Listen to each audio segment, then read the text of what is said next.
नमस्कार साथियों, आप देख रहे हैं बिहार समाचार, जहां आपको मिलती है बिहार की दिन भर की ताजा और बड़ी खबरें। आज की पहली खबर, 5 साल में 1 करोड़ रोजगार देगी नीतीश सरकार। बिहार विधानसभा में सोमवार को बजट सत्र की शुरुआत हुई। इस दौरान राज्यपाल आरिफ मोहम्मद खान ने अपने अभिभाषण में कहा कि नीतीश कुमार सरकार अगले 5 सालों में राज्य में 1 करोड़ नौकरियां और रोजगार के मौके पैदा करने के लिए प्रतिबद्ध है। यूजीसी एक्ट को लेकर पटना यूनिवर्सिटी स्टूडेंट्स का प्रदर्शन। यूजीसी रेगुलेशन 2026 के समर्थन में पटना यूनिवर्सिटी के छात्रों ने आज शहर में पैदल मार्च निकाला है। पटना कॉलेज से यह मार्च अब गांधी मैदान की ओर जा रहा है। इस दौरान हजारों की संख्या में सभी SC, ST, OBC छात्रावास के छात्र मोदी सरकार के खिलाफ नारे लगा रहे हैं। मंडल 2.0 छात्र युवा संघर्ष समिति यूजीसी रेगुलेशन एक्ट 2026 को आंदोलन की घोषणा की है। आज अमर शहीद बाबू जगदेव प्रसाद की जयंती के अवसर पर आंदोलन किया जा रहा है। महाशिवरात्रि महोत्सव 2 शिव विवाह रथ प्रचार के लिए रवाना। पटना में महाशिवरात्रि को लेकर भव्य तैयारियां की जा रही हैं। 15 फरवरी को श्री श्री महाशिवरात्रि महोत्सव शोभा यात्रा अभिनंदन समिति की ओर से महाशिवरात्रि महोत्सव मनाया जाएगा। इसे लेकर आज 2 शिव विवाह रथों को झंडी दिखाकर रवाना किया, जो पूरे पटना में महोत्सव का प्रचार करेंगी। राजधानी के अलग अलग इलाकों से 31 शोभा यात्राएं और शिव बारात झांकियां निकाली जाएंगी। बिहार विधानसभा के बजट सत्र की आज से शुरुआत हुई। वित्त मंत्री विजेंद्र यादव ने सरकार की ओर से आर्थिक सर्वेक्षण पेश किया। इससे पहले सेंट्रल हॉल में राज्यपाल का अभिभाषण हुआ। 30 मिनट के अभिभाषण में राज्यपाल आरिफ मोहम्मद खान ने सरकार की उपलब्धियां गिनवाई। लॉ एंड ऑर्डर पर बोलते समय राज्यपाल मुस्कुराते दिखे, वहीं नीतीश और तेजस्वी भी हंस पड़े। पटना के मरीन ड्राइव पर अब बस में होगी पार्टी। जेपी गंगा पथ पर चलने वाली डबल डेकर बस अब सिर्फ सैर का जरिया नहीं रही। बिहार पर्यटन विकास निगम ने इसे निजी बुकिंग के लिए भी खोल दिया है। शहरवासी अब इस बस को 1.5 घंटे के लिए बुक कर सकते हैं और गंगा किनारे घूमते हुए खास मौके सेलिब्रेट कर सकते हैं। एक ट्रिप का किराया 4000 रुपए तय किया गया है, जो पूरे बस के लिए होगा। जहानाबाद में हथकड़ी में एग्जाम देने पहुंचा कैदी। बिहार बोर्ड इंटरमीडिएट की परीक्षा आज यानी 2 फरवरी से शुरू हो गई, जो 13 फरवरी तक चलेगी। पहली शिफ्ट में बायोलॉजी की परीक्षा देकर निकले छात्रों ने कहा, पेपर आसान था, एग्जाम अच्छा हुआ। इससे पहले सेंटर में सुबह 9 बजे गेट बंद हो गए, जिसके बाद कई छात्रों को एंट्री नहीं मिली। नालंदा में कुछ छात्र गेट फांद कर सेंटर में घुसते नजर आए। वहीं बेगूसराय में लेट होने पर कुछ छात्राएं फूट फूट कर रोती नजर आईं। वहीं जहानाबाद में एक कैदी हथकड़ी लगाकर एग्जाम देने पहुंचा। पटना की सभी पंचायतों में आज से 6 तक फार्मर रजिस्ट्री कैंप। राज्य सरकार के निर्देश पर पटना जिले की सभी 322 पंचायतों में 2 से 6 फरवरी तक फार्मर रजिस्ट्री के लिए विशेष कैंप लगाए जाएंगे। पटना डीएम ने किसानों से अपील की है कि वे कैंप में पहुंचकर फार्मर ID बनवाएं और कृषि विभाग की योजनाओं का लाभ लें। अधिकारियों को जन जागरूकता अभियान चलाकर लक्ष्य पूरा करने का निर्देश दिया गया है। फार्मर रजिस्ट्री का कार्य मिशन मोड में किया जा रहा है। चांदी 3 दिन में 1,60,000 गिरी। सिल्वर मार्केट में लगातार तीसरे दिन गिरावट है। आज यानी 2 फरवरी को वायदा बाजार में चांदी करीब 23,000 रुपए 9% गिर गई। 1 किलो चांदी का भाव 2,41,000 रुपए पर आ गया। सोने में भी करीब 7,000 रुपए 6% की गिरावट है। 10 ग्राम सोना 1,40,000 रुपए पर आ गया है। घर में पड़ा ई-वेस्ट बनेगा कमाई का जरिया। शहर में तेजी से बढ़ रहे इलेक्ट्रॉनिक कचरे के सुरक्षित और वैज्ञानिक प्रबंधन के लिए पटना नगर निगम ने बड़ी पहल की है। अब नागरिकों, संस्थानों और कार्यालयों से ई-वेस्ट सीधे निगम खरीदेगा। इसके लिए अलग अलग इलेक्ट्रॉनिक सामानों का रेट चार्ट जारी कर दिया गया है। निगम के अनुसार ई-वेस्ट को अब घरेलू कचरे में फेंकने की बजाय अधिकृत एजेंसी के जरिए संग्रहित कर रिसाइकलिंग के लिए भेजा जाएगा। डिजिटल दुनिया में मैथिली को मिली नई पहचान। केंद्र सरकार ने डिजिटल प्लेटफॉर्म पर क्षेत्रीय भाषाओं को मजबूती देने की दिशा में बड़ा कदम उठाया है। तिरहुत/वैदेही लिपि को गूगल कीबोर्ड और Android-iOS जैसे प्रमुख प्लेटफॉर्म पर लाने की प्रक्रिया तेज कर दी गई है। केंद्रीय इलेक्ट्रॉनिकी और सूचना प्रौद्योगिकी राज्य मंत्री जितिन प्रसाद की इस घोषणा के बाद मैथिली भाषियों में उत्साह है। यह पहल न सिर्फ तकनीकी सुविधा बढ़ाएगी, बल्कि डिजिटल युग में मैथिली की सांस्कृतिक पहचान को भी नई ताकत देगी। महाशिवरात्रि महोत्सव, 2 शिव विवाह रथ प्रचार के लिए रवाना। पटना में महाशिवरात्रि को लेकर भव्य तैयारियां की जा रही हैं। 15 फरवरी को श्री श्री महाशिवरात्रि महोत्सव शोभा यात्रा अभिनंदन समिति की ओर से महाशिवरात्रि महोत्सव मनाया जाएगा। इसे लेकर आज 2 शिव विवाह रथों को झंडी दिखाकर रवाना किया, जो पूरे पटना में महोत्सव का प्रचार करेंगी। राजधानी के अलग अलग इलाकों से 31 शोभा यात्राएं और शिव बारात झांकियां निकाली जाएंगी। कश्मीर हिमाचल में हो रही बर्फबारी का बिहार में भी असर। जम्मू कश्मीर और हिमाचल प्रदेश में हो रही बर्फबारी का असर बिहार में भी देखने को मिल रहा है। प्रदेश में पछुआ हवा चल रही है, जिससे रात में ठंड अधिक महसूस की जा रही है। हालांकि दिन में धूप निकलने की वजह से ठंड से राहत मिल रही है। मौसम विज्ञान केंद्र के अनुसार अब धीरे धीरे मौसम में बदलाव आएगा। प्रदेश के अधिकतर जिलों का अधिकतम और न्यूनतम तापमान में बढ़ोतरी दर्ज की जाएगी, जिससे ठंड कम होगी। हालांकि सुबह और रात में हल्की ठंड बनी रहेगी। अहमद कंपनी पर डीजीजीआई की तीसरे दिन रेड समा। पटना से directorate general of GST intelligence की एक विशेष टीम किशनगंज में अहमद कंपनी के विभिन्न प्रतिष्ठानों पर लगातार तीसरे दिन भी छापेमारी की है। यह कार्रवाई टैक्स चोरी, फेक बिलिंग और इनपुट टैक्स क्रेडिट के दुरुपयोग के संदेह में की गई। अहमद कंपनी चमड़ा, लोहा, सीमेंट, सरिया, बाइक शोरूम और पेट्रोल पंप जैसे बड़े व्यवसायों से जुड़ी है। इंटरनेशनल उड़ानों का रास्ता साफ। पटना के जय प्रकाश नारायण अंतर्राष्ट्रीय हवाई अड्डे पर विमानों के संचालन को और सुरक्षित व आधुनिक बनाने के लिए रडार लगाने की प्रक्रिया तेज हो गई है। लंबे समय से जमीन की कमी के कारण अटका यह प्रोजेक्ट अब रफ्तार पकड़ने वाला है। जिला प्रशासन ने एयरपोर्ट प्रशासन को रडार के लिए 2 अलग अलग स्थानों पर 1-1 एकड़ जमीन चिन्हित कर दी है, जिससे इंटरनेशनल फ्लाइट ऑपरेशन की राह साफ हो गई है। भारत EU डील से पाकिस्तान में 1 करोड़ नौकरियां खतरे में। भारत और यूरोपियन यूनियन के फ्री ट्रेड एग्रीमेंट से पाकिस्तान में 1 करोड़ नौकरियां खतरे में हैं। उसे अरबों डॉलर के नुकसान का भी डर है। मीडिया रिपोर्ट के मुताबिक पाकिस्तान ने इस समझौते को लेकर गुरुवार को कहा कि वह EU के अधिकारियों के संपर्क में है। वो ये समझने की कोशिश कर रहा है कि भारतीय UFTA का उसके निर्यात पर क्या असर पड़ेगा। EKYC नहीं कराने वालों का रेशन कार्ड से कट सकता है नाम। राशन कार्ड धारकों के लिए EKYC कराना अब अनिवार्य हो गया है। EKYC नहीं कराने वाले लाभुकों के नाम राशन कार्ड से हटाए जा सकते हैं, जिससे कई परिवारों की परेशानी बढ़ सकती है। इसको लेकर प्रखंड आपूर्ति पदाधिकारी चंडिकेश्वर झा ने स्पष्ट जानकारी देते हुए कहा कि राशन कार्ड में दर्ज प्रत्येक सदस्य का EKYC कराना अत्यंत आवश्यक है। निर्धारित तिथि तक EKYC नहीं कराने की स्थिति में संबंधित लाभुक का नाम राशन कार्ड से हटाया जा सकता है। पटना के दीघा में बनेगा जहाज मरम्मती केंद्र। पटना में पानी के जहाज की मरम्मत होगी। इसके लिए राजधानी पटना में गंगा नदी के किनारे दीघा में 300 करोड़ रुपए की लागत से जहाज मरम्मत केंद्र बनेगा। केंद्रीय बजट में हुई घोषणा के बाद इसका मार्ग प्रशस्त हो गया है। इसके लिए राज्य सरकार ने दीघा में कुर्जी के सामने गंगा किनारे 5 एकड़ जमीन भी आवंटित कर दी है। इसके बनने से जलमार्ग से माल ढुलाई और पर्यटन के उद्देश्य चलने वाले जहाजों की संख्या बढ़ेगी। जलमार्ग से माल ढुलाई होने के कारण परिवहन लागत भी कम आएगी।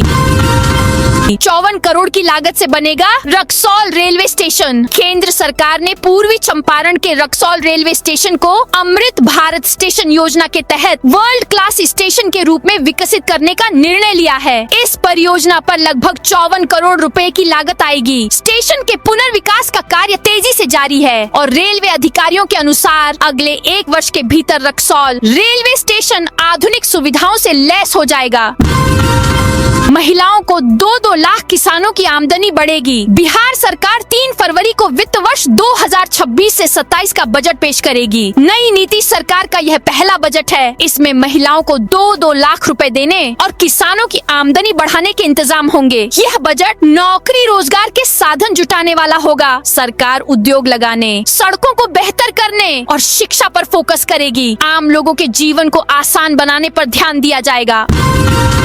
बिहार विधानसभा में गूंजा नीट छात्रा से दुष्कर्म का मामला। पटना में नीट छात्रा दुष्कर्म मामले की जांच सीबीआई को सौंपने के बावजूद विपक्ष संतुष्ट नहीं है। बिहार विधानसभा सत्र के पहले दिन कांग्रेस और भाकपा माले ने जोरदार प्रदर्शन किया। उन्होंने इस मामले की जांच सुप्रीम कोर्ट की देखरेख में कराने की मांग की। विपक्षी दलों ने राज्य में कानून व्यवस्था पर सवाल उठाए और राज्यपाल से भी इस घटना का उल्लेख करने की अपील की। बिहार विधानसभा में आज पेश होगा आर्थिक सर्वे। बिहार विधानसभा का बजट सत्र आज 2 फरवरी से शुरू हो गया है। यह नई एनडीए सरकार का पहला बजट सत्र है जो 27 फरवरी तक चलेगा। कुल 19 बैठकें होंगी, लेकिन सत्र की शुरुआत ही सरकार और विपक्ष के टकराव से हो गई है। पहले दिन आर्थिक सर्वेक्षण पेश किया जाएगा, जबकि कल यानी 3 फरवरी को राज्य का बजट आएगा। भागलपुर के नवगछिया में बर्ड फ्लू की पुष्टि के बाद प्रशासन अलर्ट। बीते 11 जनवरी को अनुमंडल कार्यालय के सामने स्थित कचहरी मैदान में एक ही स्थान पर 150 से अधिक कौओं के मृत मिलने के मामले में अब बर्ड फ्लू की आधिकारिक पुष्टि हो गई है। जांच रिपोर्ट सामने आते ही पूरे इलाके में हड़कंप मच गया है और जिला प्रशासन अलर्ट मोड में आ गया है। जिला पशुपालन पदाधिकारी अंजलि कुमारी ने बताया कि मृत कौओं के सीरम सैंपल पहले पटना और फिर उच्च स्तरीय जांच के लिए भोपाल भेजे गए थे, जहां रिपोर्ट में बर्ड फ्लू वायरस की पुष्टि हुई है। केंद्रीय बजट से नालंदा के हस्तकरघा उद्योग को नई उम्मीद। केंद्रीय बजट में खादी और हस्तकरघा उद्योग के लिए घोषित महात्मा गांधी ग्राम स्वराज पहल ने नालंदा जिले के दम तोड़ते हस्तकरघा उद्योग में नई जान फूंकने की उम्मीद जगाई है। इस पहल के तहत गांव स्तर पर खादी उत्पादन, प्रशिक्षण, कौशल विकास और गुणवत्ता सुधार पर जोर दिया जाएगा। बिहार राजस्व सेवा संघ का बड़ा ऐलान। बिहार राजस्व सेवा संघ ने संवर्ग के पदोन्नति मार्ग में बदलाव और कैबिनेट के निर्णयों के खिलाफ अनिश्चितकालीन हड़ताल का ऐलान किया है। संघ की दरभंगा जिला इकाई ने स्पष्ट किया है कि अगर मंत्रिपरिषद की बैठक में लिए गए निर्णय संख्या 23 और 30 को वापस नहीं लिया गया तो 2 फरवरी से अनिश्चितकालीन हड़ताल पर चले जाएंगे, कामकाज ठप कर देंगे।